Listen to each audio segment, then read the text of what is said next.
93.1 FM Radio Roja Palu 101,8 FM dan Radio Roja Bandung 104.3 FM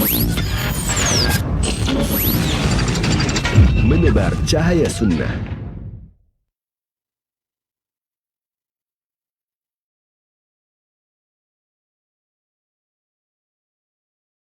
Bismillah, Assalamualaikum warahmatullahi wabarakatuh. Alhamdulillah hamdan katsiran thayyiban mubarakan fi kama yuhibbu rabbuna wa yarda. Asyhadu an la ilaha illallah wahdahu la syarika lah wa asyhadu anna Muhammadan abduhu wa rasuluh la nabiyya ba'da ma ba'd. Ikhwata Islam wazakumullah, sahabat Roja dimanapun Anda berada, alhamdulillah di kesempatan Rabu pagi pekan ketiga yang berbahagia ini kembali kita akan simak program kajian ilmiah dalam pembahasan rutin dari 10 sebab yang dapat melapangkan jiwa atau dada, disampaikan secara langsung oleh guru kita Ustadz Abu Fairuz Ahmad Ridwan MA Fidhahullah dari kota Batam, Kepulauan Riau. Dan di kesempatan ini kita akan membahas dari poin yang ke-6 atau sebab yang ke-6, berbuat ihsan kepada makhluk. Ikhwata Islam wa'azakumullah, setelah penyampaian materi silahkan nantinya Anda dapat bergabung bersama kami untuk bertanya seputar pembahasan di line telepon 0218236543 atau pertanyaan melalui pesan singkat di cas WhatsApp di nomor yang sama 0218236543. Berikut kita akan simak penjelasan materi yang akan disampaikan. Selanjutnya kita persilakan kepada Al-Ustadz. Falyatafaddal mashkur Ustadz. Jazakallah khairan. Bismillahirrahmanirrahim. Alhamdulillahirabbil alamin. Wal 'aqibatu lil muttaqin fala 'udwana illa 'alal zalimin. Asyhadu an la ilaha illallah wahdahu la syarika lah al-malikul haqqul mubin wa asyhadu anna Muhammadan abduhu wa rasuluhu as-sadiqul wa'dil amin. Amma ba'du, para pemirsa Roja TV dimanapun Anda berada dan para pendengar Radio Roja yang dapat memantau siaran kita, semoga Allah berkahi Anda semua. Alhamdulillah bitaufiqillah, pada pagi hari ini dengan segala macam kemudahan yang datang daripada Allah, kita dapat melanjutkan kajian kitab kita tentang 10 sebab yang dapat melapangkan jiwa, meluaskan hati, menenteramkan diri.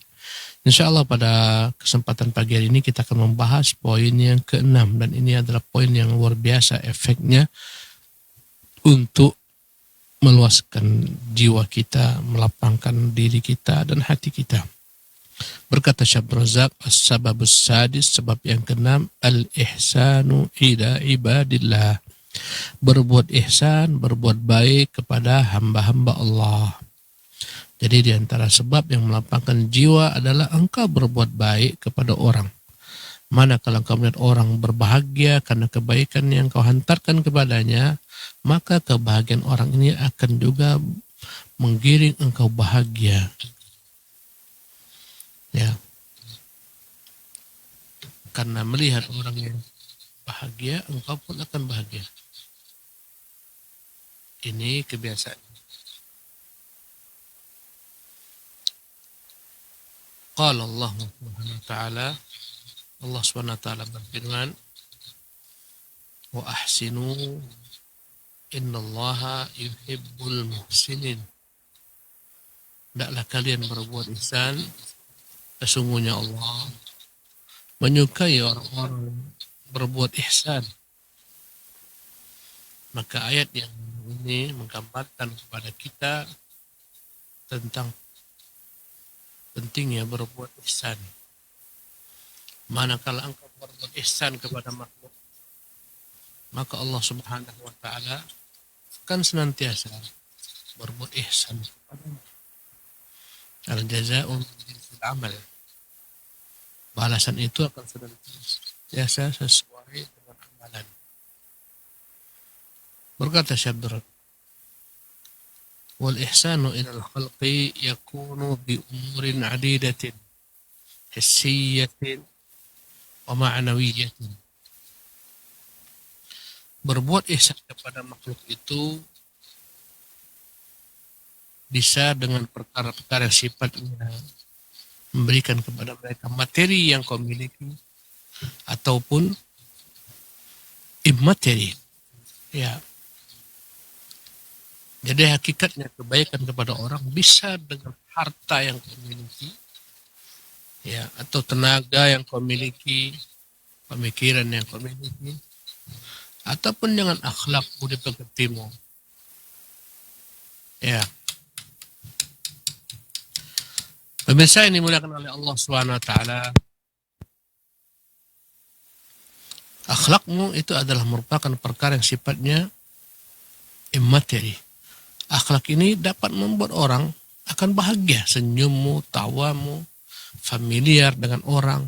Ya, ini membuat mereka nikmat. Meski kau tak berikan kepada mereka harta, orang itu akan dapat menjadi tentram, senang bila mana engkau berbuat baik kepadanya.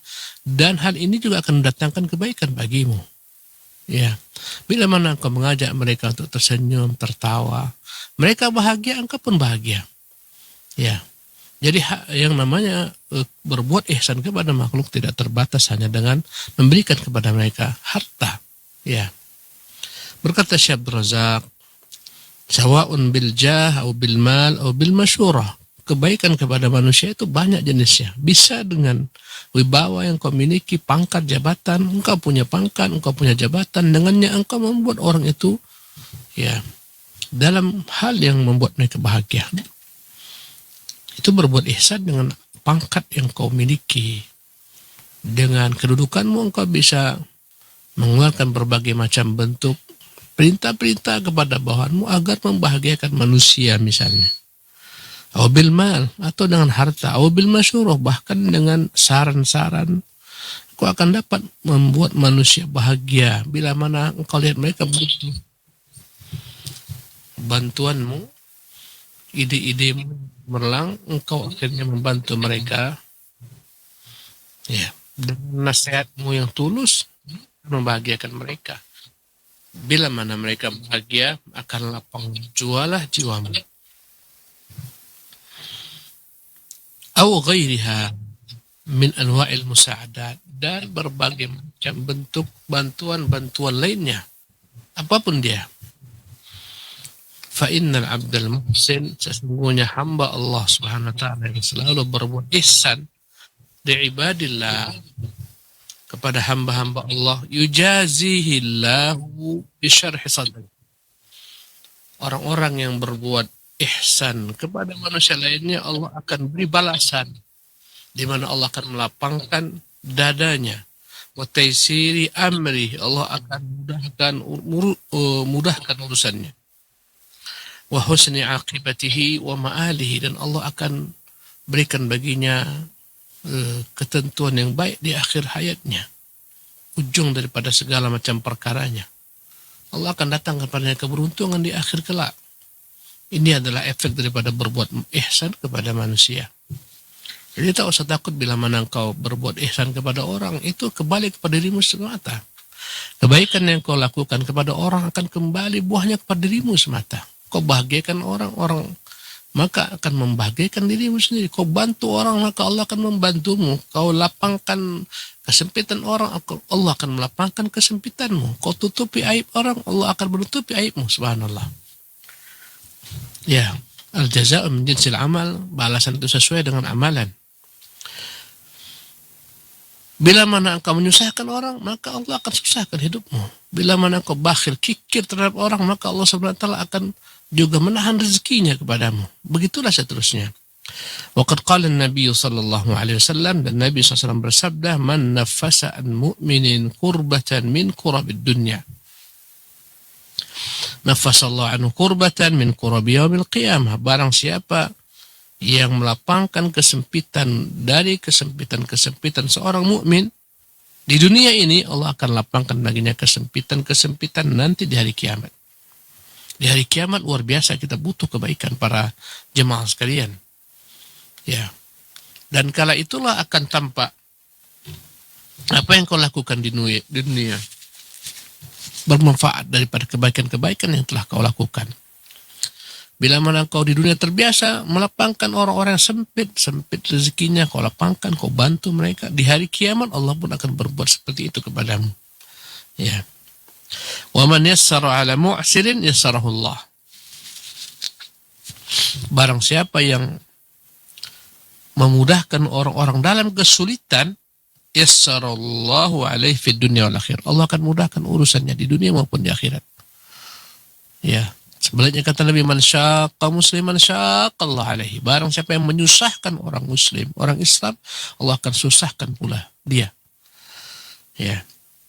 Kata Nabi, wa man satara musliman satarahullahu fid dunya wal akhir. Barang siapa yang menutup aib seorang muslim, Allah akan tutup aibnya di dunia dan di akhirat.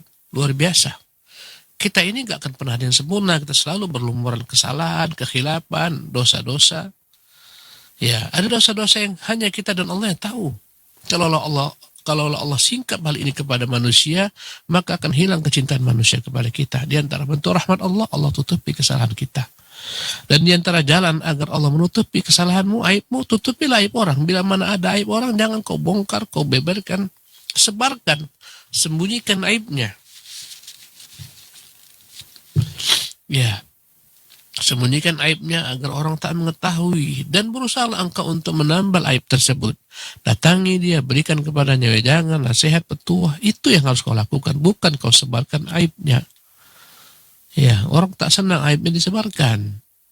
Maka jangan sebarkan aib orang, tutupi aib orang. Man satara musliman satarahullah. Barang siapa yang menutupi aib seorang muslim, Allah akan tutup aibnya. Di mana? Di dunia ini. Di mana lagi? Di akhirat. Dan di hari akhirat, alangkah luar biasanya Allah menyingkapkan dalam Al-Quran, yauma tublas sarair. Pada hari itulah akan ditampakkan segala macam apa yang dirahasiakan manusia. Semua apa yang dalam hati kita ini Allah akan bongkar. Niat-niat busuk seseorang, ya, niat culas seseorang, Allah akan bongkar di hari kiamat. Betapa luar biasanya hari itu. Aib akan Allah bongkar. Yauma tublas sarair. Ya, kata Allah SWT, pada hari akan ditampakkan segala macam dirahasiakan manusia. Tapi ada hamba-hamba Allah yang ketika hidup di dunia, mereka menutup aib-aib orang-orang beriman. Maka Allah tutupi aibnya kelak nanti di hari kiamat pada hari itu. Berkata Rasulullah SAW, wallahu fi aunil abdi ma kana al-abdu fi auni akhihi. Allah akan senantiasa membantu hamba bila mana hamba senantiasa membantu saudaranya. Hadis yang mulia ini, para jemaah sekalian, luar biasa keutamaan-keutamaannya. Menunjukkan kepada kita kebaikan yang kau lakukan gak sia-sia, kembali kepadamu. Hasilnya kembali kepadamu di dunia dan di akhirat. Ya. Di dunia engkau akan Allah lapangkan hidupmu, tentramkan hatimu, luaskan jiwamu. Bahkan di dunia Allah akan mudahkan urusan-urusanmu, tutupi aib-aibmu, dan seterusnya. Berkata Syekh Abdul Razak, fanaf'un nas wa musa'adatuhum wal wuqufu ma'hum fi hajatihim minal asbabil azimati linsyirahi sadr. Memberi manfaat kepada manusia, membantu mereka, berupaya menunaikan segala macam keperluan mereka yang kau mampu tunaikan, adalah merupakan sebab yang paling luar biasa, paling besar untuk mendatangkan kelapangan dada. Allahu Akbar. Engkau lihat ada sebagian orang, misalnya mereka kekurangan air, tak ada air bersih, engkau punya harta, engkau bantu mereka, engkau buat di sana sumur bor, subhanallah. Akhirnya orang-orang pun yang awalnya mereka kesulitan untuk mencari air bersih, ada sumur bor yang kau bor, mereka ambil manfaatnya. Mereka sudah dapat minum air yang bersih, mereka bisa gunakan untuk kepentingan-kepentingan mandi mereka, dan seterusnya. Alangkah luar biasanya kebaikan yang kau buat, dan Allah gak akan pernah melupakan kebaikanmu. Beri manusia manfaat. Subhanallah. Dengan apa yang kau miliki, dengan hartamu, dengan kekuasaanmu, dengan jabatanmu, dengan tenagamu, bantulah mereka, tunaikan hajat mereka. Ya. Bahkan Nabi pernah mengatakan, aku berjalan untuk memenuhi hajat seseorang itu lebih utama bagiku daripada aku beritikaf selama 40 malam di masjidku ini. Bayangkan itikaf yang luar biasa ganjaran pahalanya. Tetapi Nabi mengatakan dia pergi berjalan memenuhi hajat saudaranya lebih utama daripada itikaf. Mengapa jemaah sekalian? Karena yang namanya ibadah itu ada yang kembali manfaatnya untuk diri sendiri, dan ada yang manfaatnya untuk orang lain, untuk orang banyak. Dalam agama kita, segala macam bentuk ibadah yang kembalinya kepada orang banyak itu lebih besar ganjaran pahalanya daripada ibadah yang hanya kembali kepada dirinya sendiri. Kau beriktikaf hanya untuk dirimu sendiri, tetapi bila mana engkau penuhi hajat manusia, engkau bermanfaat, berguna untuk orang lain. Semakin banyak manusia yang kau berikan bantuan, semakin besar engkau di mata Allah SWT dan akan semakin agung di mata manusia. Subhanallah. Ya. Berkata Syekh Abdul Razak, wa amma man kana bakhilan. Adapun orang-orang kikir, tamak, bakhil, ya, loba, kedekut kata orang Melayu, ya. Man kana bakhilan fi ihsani, orang yang bakhil untuk berbuat baik, takut dia keluar tenaganya, keluar hartanya, ide-idenya, syahihan fi ataihi wa ma'rufihi, yang dia betul-betul berhitung, berkira untuk berbuat baik, memberikan apapun. Fa innahu yakunu min adyaqin nasi sadran. Mereka lah orang yang paling sempit dadanya.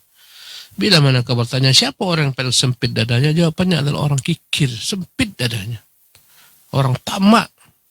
Mereka yang paling sempit dadanya, wa aktsarim hamman wa ghamman. Mereka yang paling banyak kegelisahan hatinya, kegalauan diri mereka. Wa ankadihim ma'isyatan. Mereka lah orang yang paling menyedihkan hidupnya, yang paling menderita hidupnya. Siapa? Orang kikir, orang bakhil.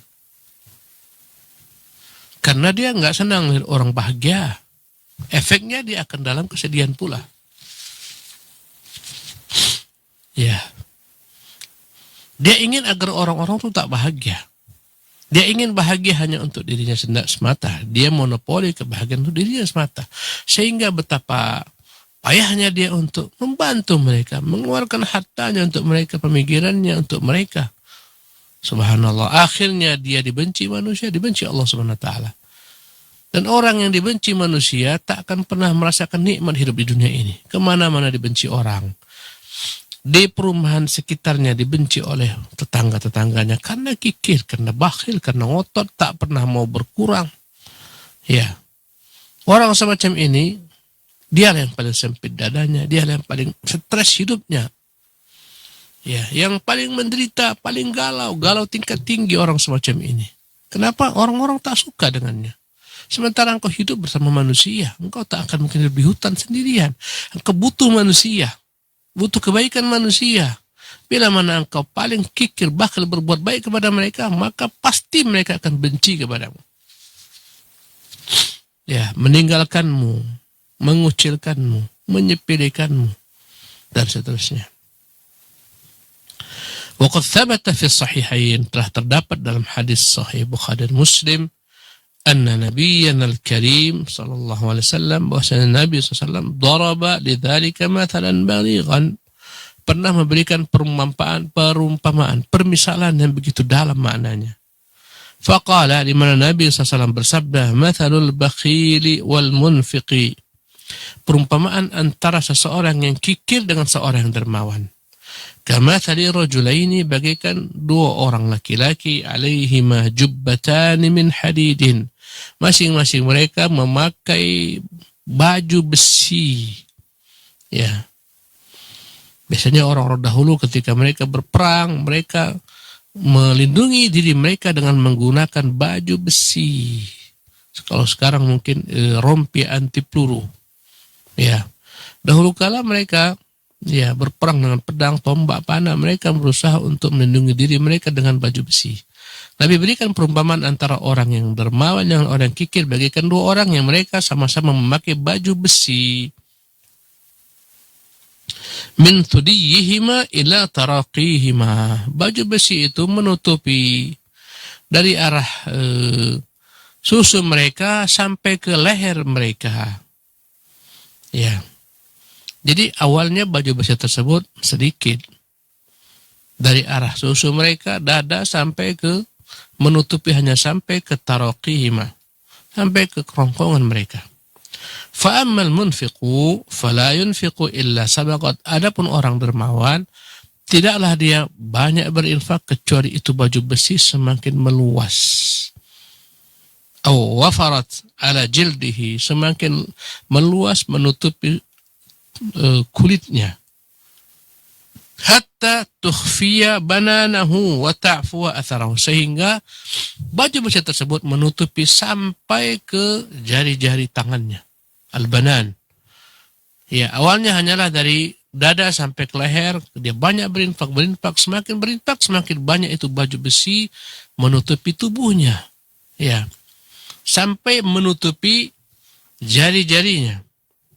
Ya, wa ta'fu atharahu, sehingga enggak ada lagi tempat yang berlubang, semuanya tertutup. Karena dalam peperangan, orang yang paling banyak melindungi dirinya ya dengan baju besi itu yang paling besar keselamatannya. Karena perang pada zaman dahulu menggunakan tombak, panah, parang dan semacamnya. Kalau andai kata dia dapat menutupi semua anggota tubuhnya, maka dia akan semakin aman daripada musuhnya. Begitulah perumpamaan orang yang dermawan. Kebaikannya membuat dia terlindungi. Bila mana di dunia terlindungi dari berbagai macam mara bahaya, dari serangan musuh, dari parang, panah, tombak, maka di akhirat akan terlindungi daripada api neraka. Semua sedekah infaknya itu akan melindungi tubuhnya untuk dibakar oleh api neraka. Dan Nabi mengatakan kepada Ibunda Aisyah, ittaqillaha. Ibunda Aisyah melihatkan dari Rasulullah bersabda, ittaqillaha walau bisyiqqi tamratin. Takutlah kepada Allah meski bersedekah dengan setengah daripada satu buah kurma. Atau kurma engkau belah setengahnya, bersedekahlah dengannya, takutlah dengan api neraka. Ini menunjukkan kepada kita sedekah itu dapat melindungi orang daripada api neraka meski dengan setengah biji kurma. Nah, luar biasa efek daripada sedekah. Kembali kepada hadis ini. Wa ammal bakhil, adapun orang yang kikir tadi, ya, fala yuridu an yunfiqa syai'an, dia enggak mau untuk berinfak, tak mau keluar dia, tak mau memberikan bantuan apapun kepada manusia. Illa laziqat kullu halqatin makanaha. Maka baju besi ini menyempit, ya, dan tak bisa meluas. Fahuwa yuwassi'uha wa la tattasi'. Dia ingin supaya baju besi ini meluas supaya dapat melindungi tubuhnya daripada serangan-serangan panah, pedang, ya, tombak, lembing dan semacamnya, tapi tak akan mungkin dia meluas. Allahu Akbar.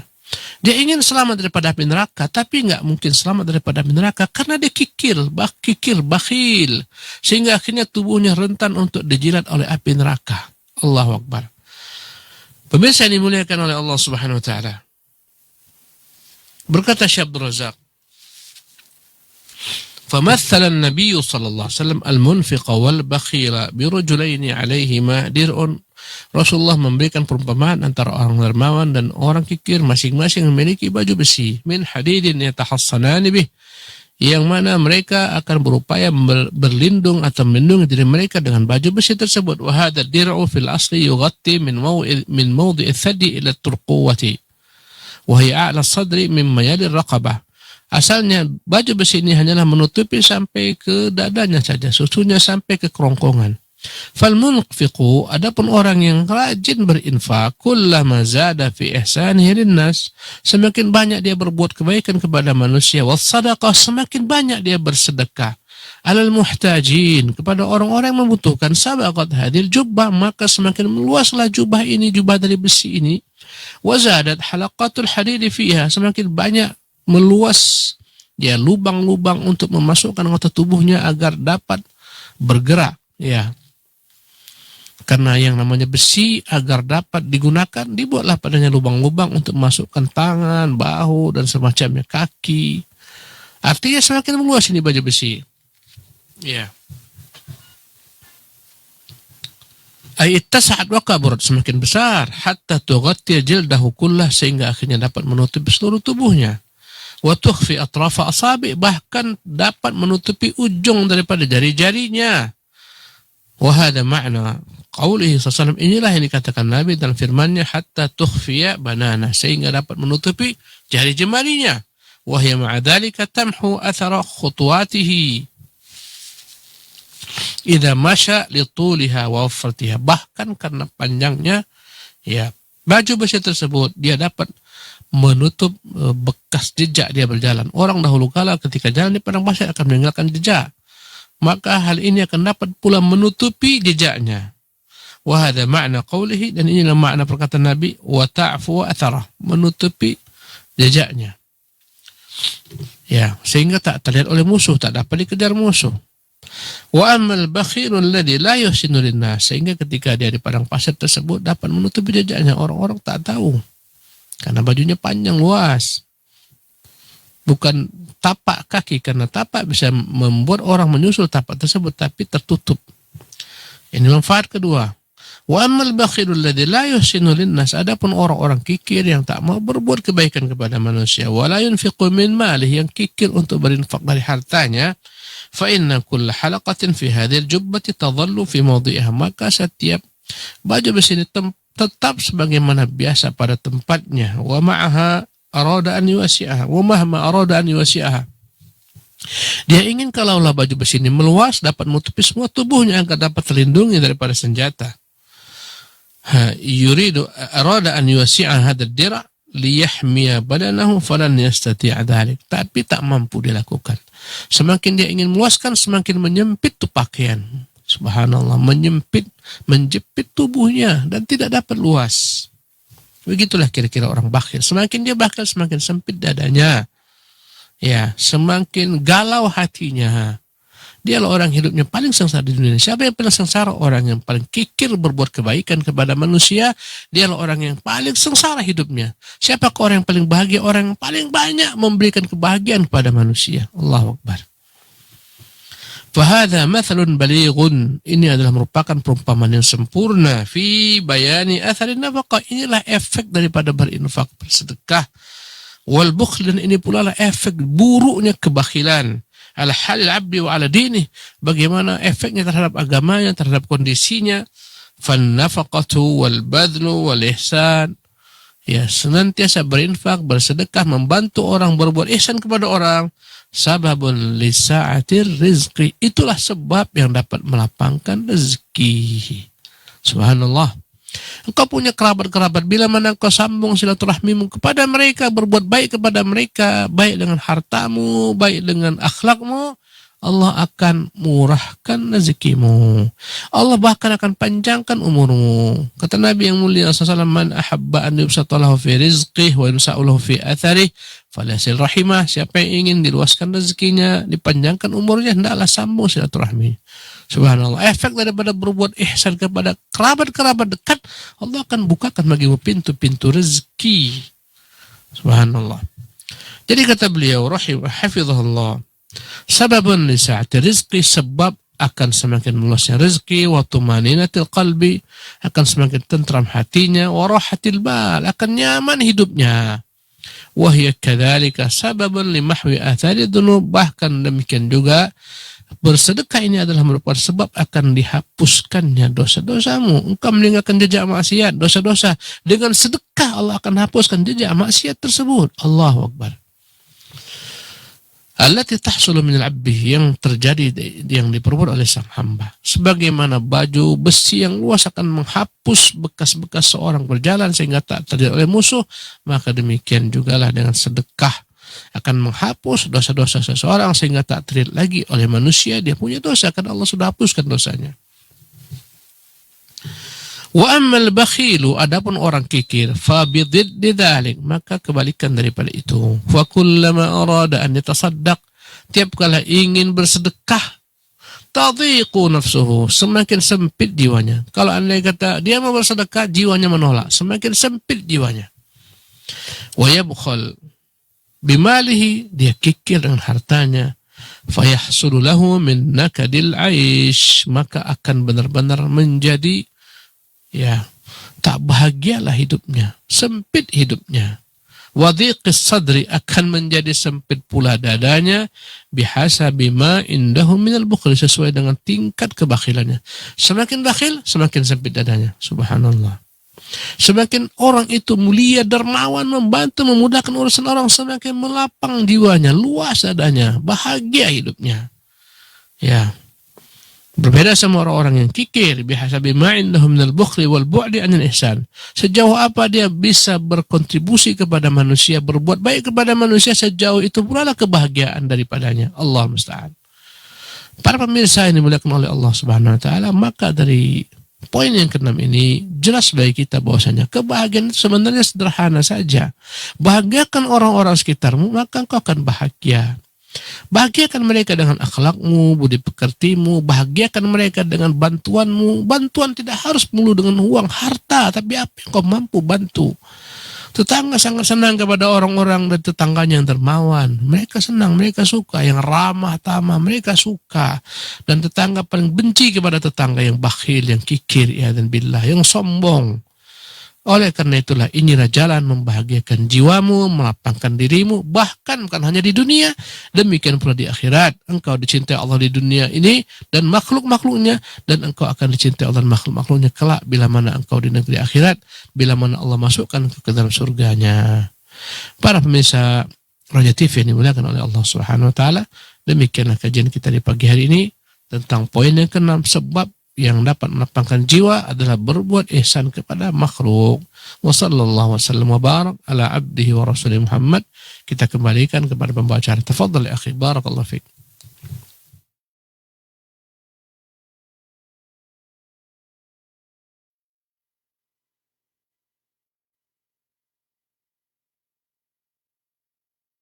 إن الحمد لله نحمده ونستعينه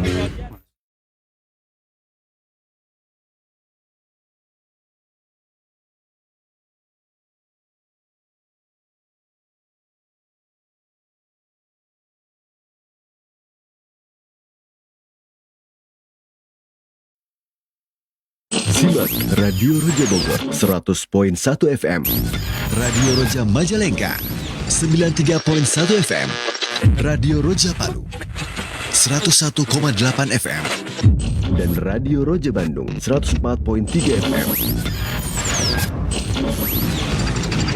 Menebar cahaya sunnah. Kajian Islam ilmiah di Roja TV dan Radio Roja. Akan iman kepada para rasul adalah salah satu dari arkanul iman. Salah satu dari rukun-rukun iman. Ya, yang 6. Salah satunya beriman kepada para rasul alaihimus salatu wassalam. Ya. Saksikanlah kajian Islam ilmiah di Roja TV dan Radio Roja.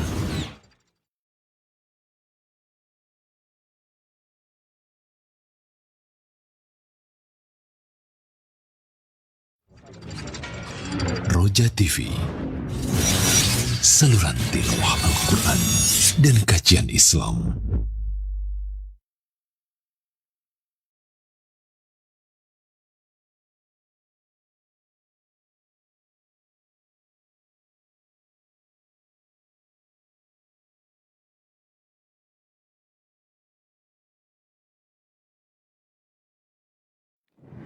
Nah, terima kasih jazakallahu khairan barakallahu fikum Ustaz atas penyampaian materi yang sangat bermanfaat di kesempatan ini berkaitan dengan berbuat ihsan atau berbuat baik kepada makhluk. Ikhwatai Islam wa azakumullah, silakan bagi Anda yang ingin bertanya secara langsung di line telepon 021 823 6543 atau pertanyaan melalui pesan singkat di cas WhatsApp di nomor yang sama 0218236543. Baik, untuk pertanyaan pertama kita coba angkat dari pesan singkat yang sudah masuk di kesempatan ini. Assalamualaikum warahmatullahi wabarakatuh, Ustaz. Bagaimana dengan seorang yang berinfak di bulan Muharram ini? Apakah ada keutamaan khusus ataukah tidak, Ustaz? Mohon nasihatnya, syukron. Bismillah, walhamdulillah, wassalatu wassalamu ala rasulillah, wala hawla wala quwwata illa billah, ba'du. Para pemirsa Roja TV yang dimuliakan oleh Allah Subhanahu wa taala. Bulan Muharram memiliki keutamaan yang disebutkan oleh Nabi yang mulia sallallahu alaihi wasallam.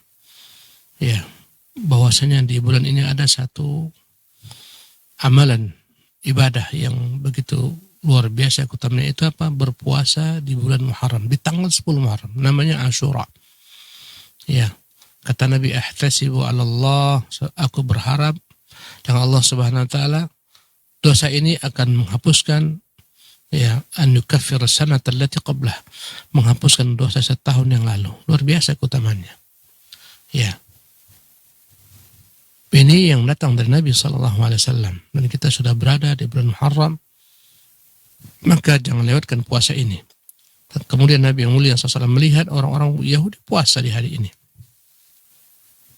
Ketika Nabi SAW tiba di kota Madinah, Nabi melihat orang-orang Yahudi berpuasa. Nabi bertanya, mengapa mereka berpuasa? Kata mereka, ya, pada hari inilah, pada hari Asyura inilah Allah Subhanahu wa taala selamatkan Musa dan Bani Israil daripada kejaran Firaun. Maka kata Rasulullah SAW, nahnu aula bi Musa minkum. Kami lebih utama dengan Musa daripada kalian.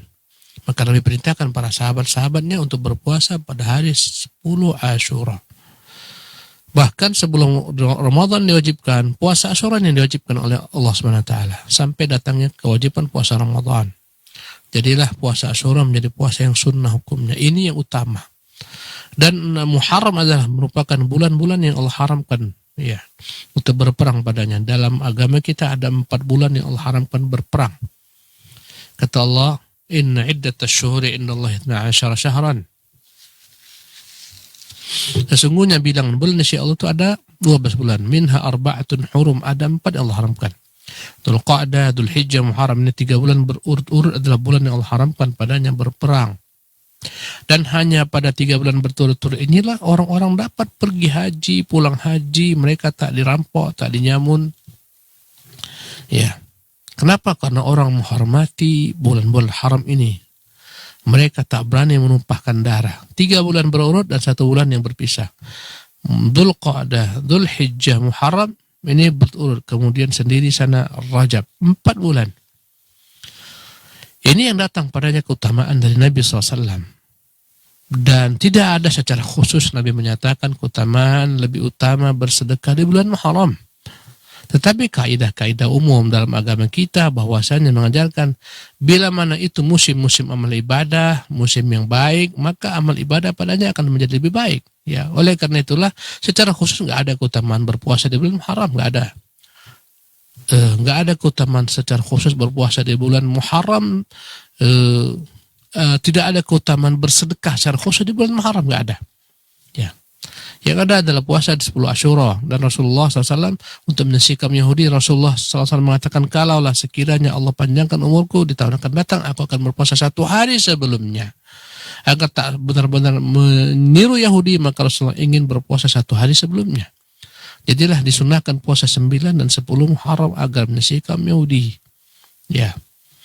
Nah, sebagian ulama mengatakan boleh juga 10-11. Jangan hanya mengambil yang 10 saja. Disunahkan atau menggabungkan antara 9, 10, 11 3 hari untuk menyaksikan kaum Yahudi. Ini yang ada keterangan padanya. Adapun bersedekah nggak ada pada keterangan. Oleh karena itulah jangan sampai kita meyakini sesuatu amalan yang tak pernah diajarkan Nabi SAW memiliki keutamaan khusus. Ya, oleh karena itulah secara umum saja kita katakan bahwasanya beramal ibadah di bulan haram boleh saja karena keutamaan bulan tersebut lebih utama ganjaran pahalanya, tapi tidak ada pengkhususan dalil. Wallahu taala alam. Nah, terima kasih jazakallahu khairan wa barakallahu fikum Ustaz atas jawaban yang disampaikan. Semoga bermanfaat untuk penanya dan kita semua yang menyimak. Pertanyaan berikutnya dari pesan singkat kembali dari seorang ibu. Assalamualaikum warahmatullahi wabarakatuh Ustaz. Ustaz, saya ibu single parents yang menafkahi anak dan ibu. Terkadang saya sedih karena agak sulit bersedekah lebih, baik untuk sekitar yang membutuhkan maupun di majelis ilmu. Yang ingin saya tanyakan, apakah memenuhi kebutuhan keluarga ini sudah Allah catat sebagai sedekah saya walaupun anak-anak saya sudah balik? Mohon nasihatnya Ustaz, syukron. Untuk ibu penanya, semoga Allah berikan kepada ibu keberkahan. Sedekah itu sebagian orang menganggap hanyalah merupakan kebaikan yang ditujukan kepada orang-orang yang wajib dia tanggung. Seolah-olah yang namanya sedekah ketika engkau membantu membangun masjid, membantu membangun pesantren, membantu fakir miskin di luar daripada karib kerabatmu, itu adalah merupakan wawasan yang sempit. Sebenarnya sedekah itu lebih luas daripada apa yang kita bayangkan. Sedekah itu mencakup apa yang kita berikan kepada orang terdekat kita, kepada anak-anak dan istri-istri kita, kepada kerabat-kerabat dekat kita. Itu sedekah, bahkan yang mendapatkan ganjaran pahala lebih daripada sekedar sedekah. Ya, bahkan akan mendapatkan ganjaran 2 pahala. 1 pahala sedekah, kedua pahala menyambung silaturahmi. Jadi apa yang telah ibu lakukan, barakallahu fiik, ibu sudah menafkahi anak-anak, sebagian sudah balik, menafkahi ibunya, Masya Allah. Ini kebaikan. Dan ini adalah merupakan sedekah yang paling inti. Ini sedekah yang wajib. Tentunya dalam agama Islam, pahala itu bertingkat-tingkat. Yang paling besar pahalanya adalah mengerjakan kewajiban-kewajiban, barulah yang sunnah-sunnah. Dosa pun bertingkat-tingkat. Dosa paling besar adalah meninggalkan kewajiban-kewajiban yang Allah bebankan kepada manusia, itu paling besar. Ya. Oleh karena itulah kita pahami bahwa sedekah bukan hanya kepada orang-orang di luar daripada jalur kekerabatan, kepada fakir, miskin, masjid dan semacamnya, tidak. Ya. Bahkan kepada orang yang terdekat. Bahkan Nabi yang mulia SAW mengatakan, ibda biman ta'ul, mulaikanlah sedekah daripada orang yang wajib kau nafkahi. Nabi SAW pernah mengatakan kepada para sahabat-sahabatnya, hatta ma taj'aluhu fi imra'atika, sampai-sampai apa yang kau suapkan ke dalam mulut istrimu, maksudnya apa yang kau jadikan sebagai nafkah untuk istrimu, itu akan dihitung sedekah oleh Allah SWT. Maka berbahagialah Anda, wahai orang-orang yang telah menunaikan sedekah yang wajib kepada keluarganya, kepada anaknya, kepada istrinya, ya, kepada orang tuanya, kepada kerabat-kerabat dekatnya yang membutuhkan bantuannya, yang dibawa perwaliannya, maka engkau setiap hari sedang bersedekah kepada mereka. Subhanallah.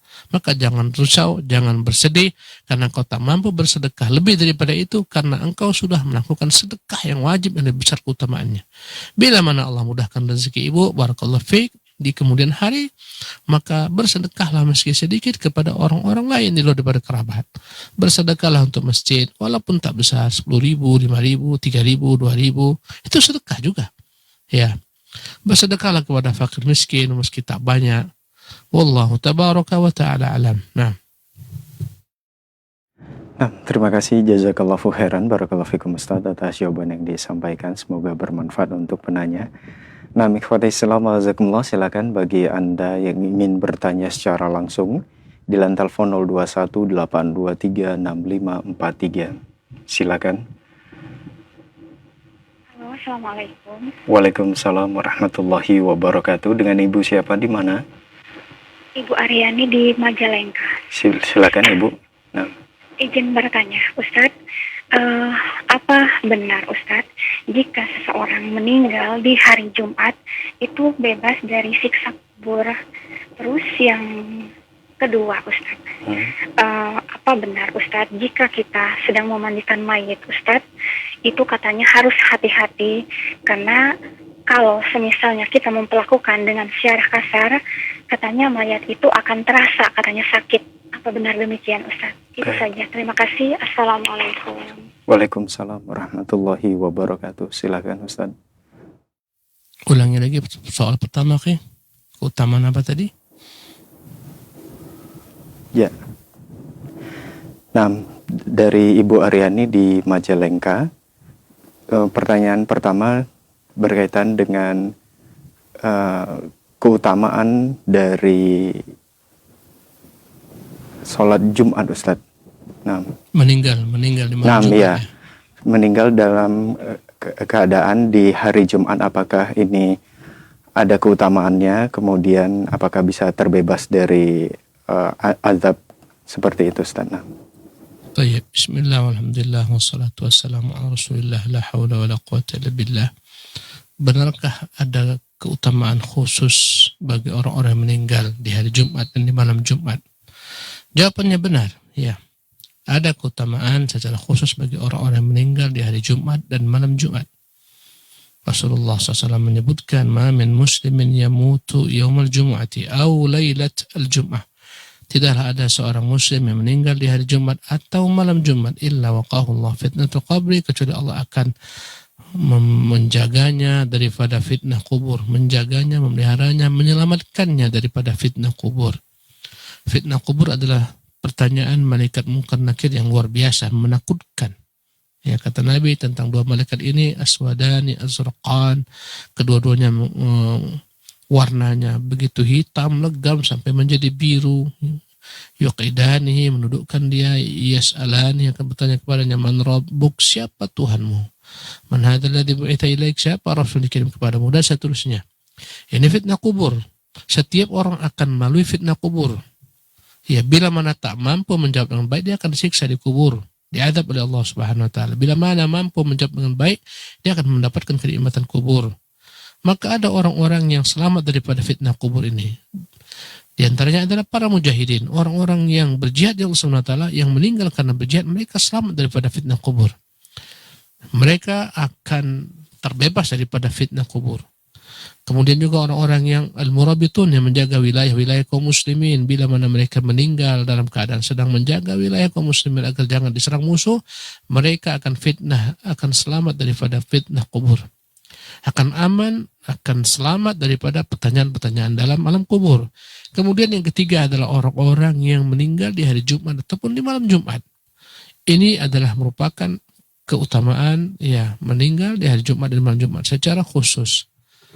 Tapi tentunya hal ini juga harus diiringi dengan amal-amal saleh lainnya. Tak cukup hanya meninggal di malam Jumat semata. Lihat bagaimana amalannya ketika di dunia. Ada orang-orang misalnya mati ditembak karena dia membegal di malam Jumat atau di hari Jumat. Jangan kita katakan ini husnul khatimah. Ya, lihat nih orang bagus matinya ditembak di malam Jumat karena membegal. Ini su'ul khatimah. Jadi pada prinsipnya kebaikan ini memang kebaikan yang Allah Subhanahu wa taala khususkan untuk hamba-hambanya terpilih. Juga kita lihat dengan kebaikan-kebaikan dia di dunia. Biasanya yang Allah beri taufik selamat daripada fitnah kubur adalah orang-orang baik dalam kehidupan di dunianya. Biasanya orang-orang yang Allah Subhanahu wa taala terpilih meninggal di hari Jumat, di malam Jumat adalah orang-orang yang baik dalam kehidupan dunianya. Karena itulah mereka selamat daripada azab kubur. Biasanya, tetapi boleh saja ada saja orang-orang yang mati di malam Jumat, di hari Jumat. Dia kafir, dia munafik, dia fasik. Ini enggak menjadi kebaikan baginya meninggal di malam Jumat. Wallahu tabaraka wa ta'ala alam. Ini yang pertama. Yang kedua, bagaimana dengan orang yang mengatakan memandikan jenazah, hendaklah berhati-hati, pelan-pelan, karena dia masih merasa. Wallahu tabaraka wa ta'ala alam. Kita tidak mengetahui adanya dasar-dasar, landasan hadis, argumentasi, bahwasanya orang yang meninggal tersebut ketika dimandikan, dia sadar, dia merasakan. Wallahu alam. Kita nggak tahu secara khusus. Tetapi ada beberapa keterangan dari Nabi yang mulia sallallahu alaihi wasallam, orang yang dibawa diantar ke kuburnya, yang diletakkan di atas bahu, di atas keranda. Ketika itu ada beberapa keterangan dari Nabi yang mulia sallallahu alaihi wasallam, orang ini bila mana dia orang baik, dia akan berkata kepada mereka yang menggiring ke kuburan, ajiluni, segerakan aku. Ya, segerakan ke kubur agar cepat dikuburkan, agar cepat mendapatkan janji-janji Allah Subhanahu wa taala berupa nikmat kubur, surga Allah Subhanahu wa taala dibukakan baginya pintu menuju surga sehingga dia melihat surganya, mendapatkan segala macam kenikmatan daripada angin surga. Dia lihat istana-istana di surga, keluarganya dari di surga, sehingga dia tak sabar untuk segera menemukan itu. Dia mengatakan ketika dibawa di atas pundak orang-orang, ajiluni, segerakan aku, dan ini menunjukkan larangan menunda-nunda menguburkan jenazah. Kalau nggak ada uzur yang memang menuntut, jangan ditunda-tunda, segerakan. Kebalikannya, Nabi menceritakan kepada kita, bila mana jenazah ini jenazah orang yang buruk, pelaku maksiat, orang fasik, orang kafir, orang munafik, maka ketika dia dibawa ke kuburnya, dia akan mengatakan, wailakum aina tadhhabuna bih. Kemana ini? Dia tak rela dibawa ke kuburan. Ini keterangan dari Nabi SAW. Ya, yang berkaitan dengan alam kubur. Juga ada perkataan Nabi SAW tentang jenazah itu. Baru saja jenazah itu melangkah, melangkah orang-orang yang menguburkannya 7 langkah, dan dia masih mendengar suara sandal mereka, kecuali akan datang kepadanya malaikat akan bertanya kepadanya tentang pertanyaan-pertanyaan dalam alam kubur. Ini hadis-hadis yang datang dalam perkara ini. Ya, demikian juga hadis bila mana kita datang berziarah ke kubur, kita mengucapkan doa kepada Allah untuk orang-orang yang meninggal di dalam kubur ini, maka Allah SWT akan sampaikan ucapan salam kita kepada mereka. Karena itulah kita disunahkan untuk mengucapkan doa ketika masuk ke dalam pemakaman. Doanya, Assalamualaikum ahlad diyar minal mu'minina wal muslimin. Semoga Allah beri kepada keselamatan, wahai orang-orang ahli kubur dari golongan kaum muslimin dan kaum mukminin. Wa nahnu insyaallah bikum lahiqun, dan kami akan mengikuti kalian. Dan seterusnya. Di sini Rasulullah SAW menyebutkan bahwasanya Allah akan sampaikan salam kita kepada mereka. Dan mereka akan menjawab salam-salam kita. Adapun ketika dimandikan dia akan merasa wallahu ta'ala alam, kita nggak berani berbicara karena ini perkara gaib. Dan segala macam bentuk perkara gaib hanya boleh kita suarakan, kita ucapkan bila ada padanya dalil. Kalau nggak ada padanya dalil, maka kita tak berani mengada-ada, mengarang-arang. Dan saya sampai sini nggak tahu tentang apa yang dipertanyakan ini. Ya, apakah mereka juga merasa sehingga kita nggak boleh kasar-kasar? Wallahu ta'ala alam. Yang jelas memang secara umum kita disuruh untuk berbuat ihsan dalam segala macam bentuk perbuatan. Kata Rasulullah, innallaha katabal ihsana ala kulli syai'. Sesungguhnya Allah mewajibkan berbuat ihsan dalam segala sesuatu. Di antaranya adalah ketika mandikan jenazah, berbuat ihsanlah. Ketika mengkafaninya, berbuat ihsanlah dalam mengkafaninya. Ketika menguburkan, berbuat ihsanlah ketika menguburkannya. Ya, berbuat baiklah. Jangan kau langsung campakkan, masukkan ke dalam kubur. Jangan ketika engkau mandikan, engkau campakkan sesuka hatimu. Enggak. Kita diperintahkan untuk berbuat ihsan. Sebagaimana kita memuliakannya ketika dia hidup, muliakan juga ketika dia meninggal. Masuk ke dalam keumuman hadis-hadis ini. Tapi secara khusus, wallahu ta'ala alam. Nah, terima kasih jazakallahu khairan barakallahu fikum Ustaz atas jawaban yang disampaikan. Semoga bermanfaat untuk penanya. Pertanyaan berikutnya dari pesan singkat dari Ummu Hanin di Bekasi. Assalamualaikum warahmatullahi wabarakatuh Ustaz. Ustaz, kami insya Allah berniat menunaikan ibadah umroh bersama anak-anak.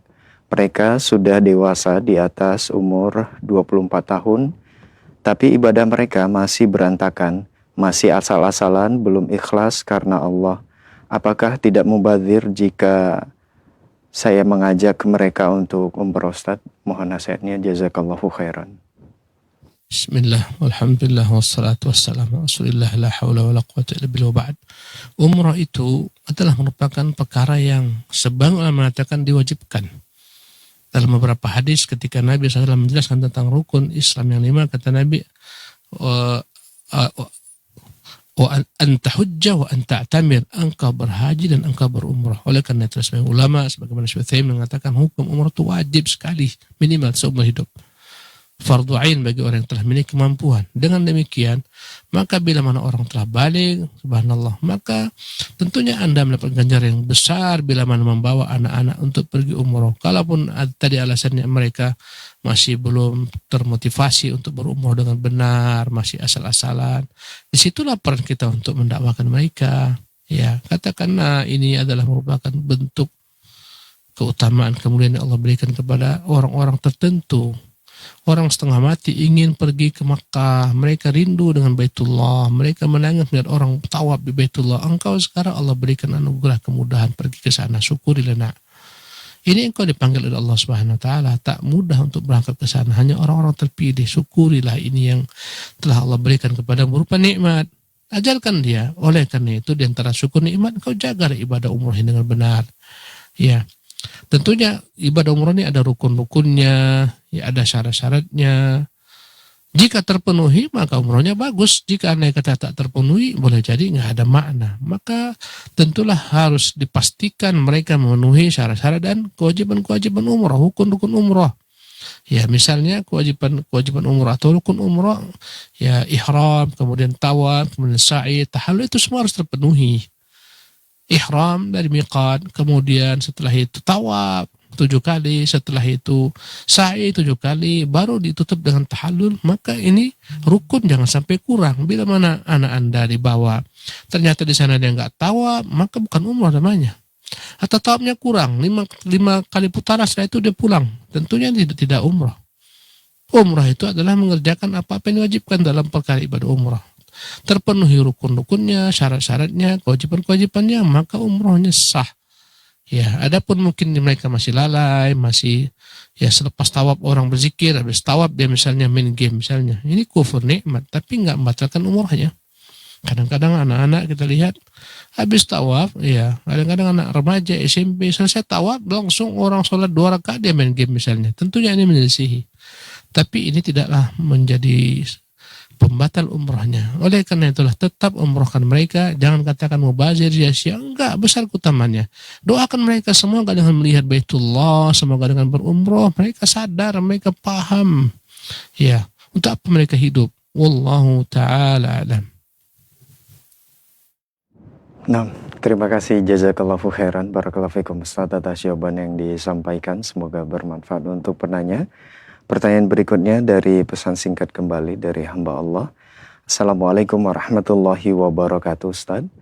Ustaz izin bertanya, ada orang yang mengontrak rumah namun gelagatnya kurang baik. Sering pinjam uang katanya buat makan, taunya jalan-jalan ke mall. Sering pamer mainan anaknya hingga tetangga yang nggak mampu bingung anaknya itu nangis terus. Zolimkah kita sudah memperingatkan tapi masih dizolimi jika kita tidak mengeluarkannya karena banyak merugikan sekitar Ustaz? Mohon nasihatnya Ustaz. Jazakallahu khairan. Bismillah, alhamdulillah, wassalatu wassalamu rasulillah, la hawla wa la quwwata illa billah wa ba'd. Manusia macam-macam tingkah lakunya. Ada yang tak pandai bersyukur, ada yang berpenampilan sok kaya padahal dia miskin misalnya, sombong, dan seterusnya. Itulah manusia, dan itulah aneka kehidupan, itulah warna-warni kehidupan. Ya, ada yang nyewa, ngontrak, bayar pun payah, tapi luar biasa borosnya dalam perbelanjaannya, luar biasa, terus makan enak, sana kemari, healing, pergi ke sana kemari, tapi tak bayar, ya, nunggak pembayaran sewanya, kadang-kadang sampai tak bayar. Inilah tipe-tipe manusia, ya, pernik kehidupan manusia. Ada yang luar biasa, ingin anaknya sekolah di pesantren yang bagus, ya, di rumah-rumah sekolah yang bagus, tapi malas bayar uang SPP-nya. Mengatakan tak punya uang bayar SPP anak, tapi semua dia beli. Motornya baru, meskipun kredit, ambil lagi mobil baru, kadang rumahnya dicat pagar, sementara SPP nggak dibayar.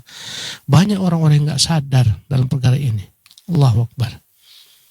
Dia meninggalkan kewajibannya, sementara dia kerjakan yang nggak wajib. Bahkan terkadang mengerjakan hal-hal dalam agama. Boros itu dilarang.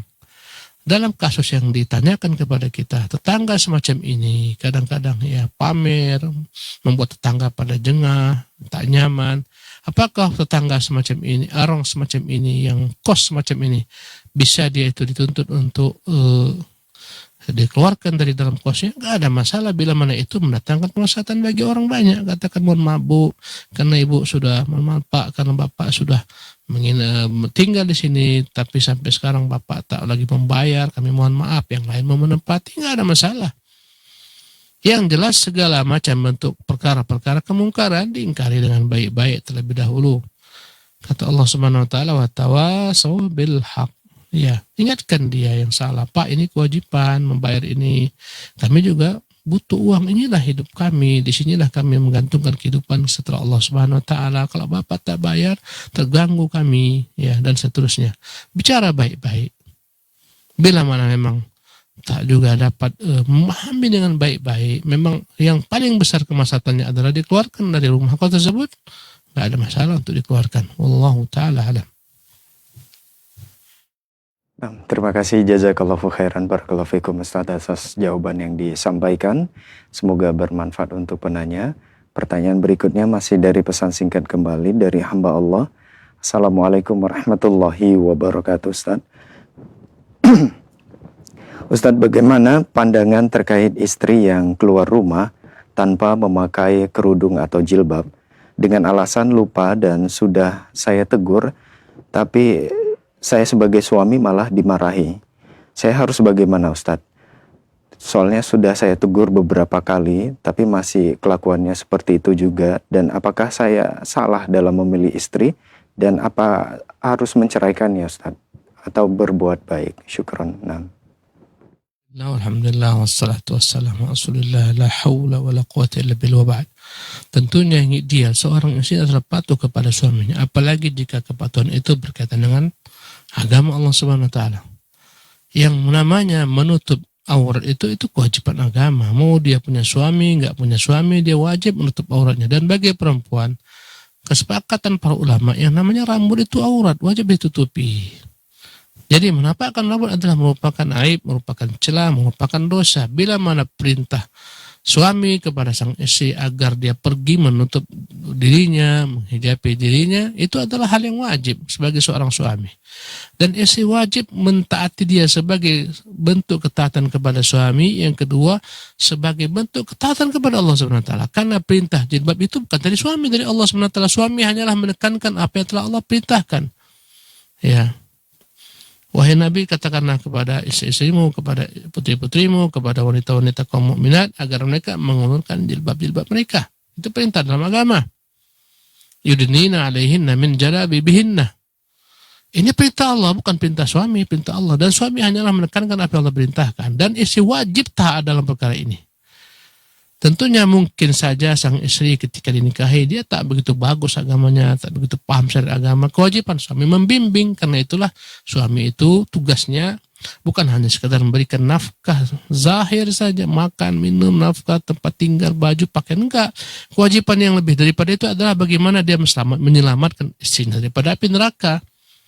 Karena cinta suami dia tak ingin istri dibakar di neraka. Bila mana kita lihat ada orang mau masuk api neraka, tentu kita tak ingin dia masuk api neraka. Bila mana kau lihat ada orang mau loncat ke api, engkau akan berusaha menghalangi jangan loncat ke api karena akan membinasakan dirinya. Ini kau lihat istrimu sendiri mau loncat ke api neraka, bagaimana tak kau larang? Maka larang, wajib larangnya. Dan wajib bagi istri untuk mematuhinya. Dan tentunya dahulukanlah dakwah bil hikmah, dengan ilmu. Katakan, istriku yang kucintai, aku takut engkau masuk neraka. Ini perintah Allah. Lo lihatlah Al-Quran begini-begini. Bagaimana engkau langgar perintah Allah sebenarnya? Ini bukan perintah, kau perintah Allah. Sampaikan kepadanya ilmu, tegakkan kepadanya hujjah. Andai kata dia ngeyel, tetap nggak mau, engkau punya hak untuk memberikan kepadanya tahapan-tahapan dalam agama. Bila mana istri itu nusyud, menentang suami, tak mempan dinasihati, pisah ranjang. Ya. Kata Allah, wallati takhafuna nusyuzahunna fa'idhuhunna. Bila mana kami ada perempuan-perempuan yang menentang masa lebih tinggi daripada suaminya, nusyuz, maka nasihati mereka. Ini yang pertama. Wahjuruhunna fil madaji. Tak mempan, tinggalkan mereka, pisah, ranjang. Jangan campuri mereka. Tak usah tidur sama mereka lagi. Sampai mereka kembali kepada kebenaran. Ternyata dipisahkan, ranjang. Tetap tak mempan. Wadribuhunna. Berilah kepada mereka pukulan. Pukulan yang tidak menyakiti fisik mereka. Karena bukan ingin menyakiti fisik, ingin meluruskan mereka. Wadribuhunna, kata Nabi dalam tafsirannya, darban ghair mubarrih. Pukulan yang tak boleh meninggalkan bekas. Ternyata diberikan pukulan pun tak mempan juga. Ini udah enggak mencapai tingkat yang terakhir. Kalau andai kata juga tak mempan, ceraikan mereka. Maka hendaklah sang suami yang diuji Allah dengan istri yang tak baik, yang tak saleh, yang tak mau berjilbab, perintahkan mereka baik-baik, ya, beri mereka ancaman, beri mereka teguran, melalui tahapan-tahapan diajarkan oleh Allah Subhanahu wa Ta'ala.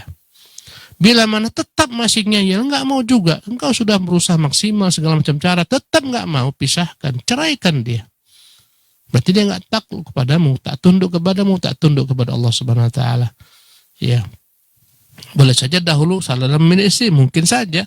Tetapi setelah sadar, sama-samalah kalian mencari jalan kebaikan menuju surga Allah Subhanahu wa Ta'ala. Ada ancaman kepada seorang suami yang istrinya pergi tampak sana, tampak sini, auratnya dia diam. Ketika itu ada ancaman dari Allah Subhanahu wa Ta'ala. Kata Nabi kita sallallahu alaihi wasallam, "Thalathatun qad harramallahu alaihimul jannah." Ada 3 macam orang Allah haramkan bagi mereka surga. Mudminul khamri, pecinta narkoba, ya, pecandu minuman keras, wal'aq, dan orang yang durhaka kepada orang tuanya, wad-dayyuth alladhi yuqirru fi ahlihi al-khubtha. Seorang laki-laki ad-dayyuth yang dia membiarkan keburukan diperbuat oleh keluarganya. Ini keburukan, istrimu pergi tanpa jilbab. Engkau lihat istrimu berboncengan dengan pria lain bukan mahram, ini keburukan, bagaimana kau diamkan? Kalau lihat putrimu pergi keluar tanpa menggunakan jilbab, ini keburukan. Jangan diamkan agar engkau selamat. Ya. Andai kata anak itu paksa mereka dalam perkara ini, wajib dipaksa. Ini ketaatan kepada Allah Subhanahu wa Ta'ala. Biasanya anak bila sejak kecil diasuh dengan Islam, syariat Islam, diasuh dengan jilbab, mereka akan terbiasa ketika besar. Yang masalah adalah ketika orang mulai mengaji ketika besar. Sebelumnya mereka nggak mengamalkan syariat Islam, itu akan jadi masalah. Tak semua mereka itu mau untuk mengamalkan Islam. Sudah terbiasa sang anak sampai besar nggak pakai jilbab. Ketika disuruh pakai jilbab dia berat. Subhanallah, ini kesalahan masa lalu, tapi tetap harus berusaha untuk diperbaiki. Wallahu ta'ala alam. Nah.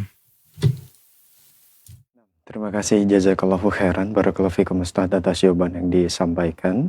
Semoga bermanfaat untuk penanya, dan itu merupakan pertanyaan kita terakhir di kesempatan ini. Mungkin ada sebagai ikhtitam atau penutup, silakan Ustaz. Bismillahirrahmanirrahim. Ba'du, para pemirsa Roja TV dan para pendengar di Roja dimanapun Anda berada, lapangkan hati Anda, luaskan jiwa Anda, tentramkan diri Anda dengan banyak berbuat baik kepada manusia. Toh akan kembali kepada Anda juga hasilnya, kebaikannya. In ahsantum, ahsantum li anfusikum. Kata Allah, bila mana akan berbuat ihsan, kebaikan, itu kebaikan akan kembali kepada diri kalian. Wa in asatum falaha. Apabila akan berbuat keburukan, juga kembali kepada kalian. Orang yang bakhil dan kikir, jangan dikira enggak mendatangkan petaka, itu kembali petakannya kepada dirinya di dunia maupun di akhirat. Oleh karena itu, bagi orang-orang yang stres dengan sempitnya hidup, lapangkanlah hidupmu, jiwamu dengan banyak berbuat kebaikan kepada orang, meski dengan senyum, itu kebaikan. Walau antalqa akhaka biwajhin taliq, kata Nabi, jangan mencela kebaikan meski sekedar senyum ketika jumpa saudara. Wallahu ta'ala alam, wa sallallahu wasallam wa barak ala abdihi rasulih Muhammadin. Wassalamualaikum warahmatullahi wabarakatuh. Waalaikumsalam warahmatullahi wabarakatuh. Terima kasih, jazakallahu khairan, barakallahu fikum, kepada guru kita Ustaz Abu Fairuz Ahmad Ridwan MA Hafizahullah atas ilmu dan waktu luang yang telah diberikan. Demikian ikhwati Islam wazakumullah, program kajian ilmiah dalam pembahasan rutin dari 10 sebab yang dapat melapangkan dada atau jiwa, di poin yang ke-6, berbuat ihsan kepada makhluk. Semoga apa yang telah kita simak dengarkan dapat kita fahami dengan baik dan benar, dan semoga Allah Subhanahu wa Ta'ala selalu memberikan kepada kita hati yang lembut, jiwa yang penuh kasih sayang, dan kemampuan untuk selalu berbuat baik kepada setiap makhluk sesuai dengan tuntunan syariat Islam. Amin ya rabbal alamin. Kami yang bertugas pamit undur diri, mohon maaf atas segala khilafan. Terima kasih, jazakumullahu khairan wa barakallahu fikum atas kebersamaan Anda. Wabillahi taufiq wal hidayah. Subhanaka Allahumma wa bihamdika asyhadu an la ilaha illa anta astaghfiruka wa atubu ilaik. Wassalamualaikum warahmatullahi wabarakatuh.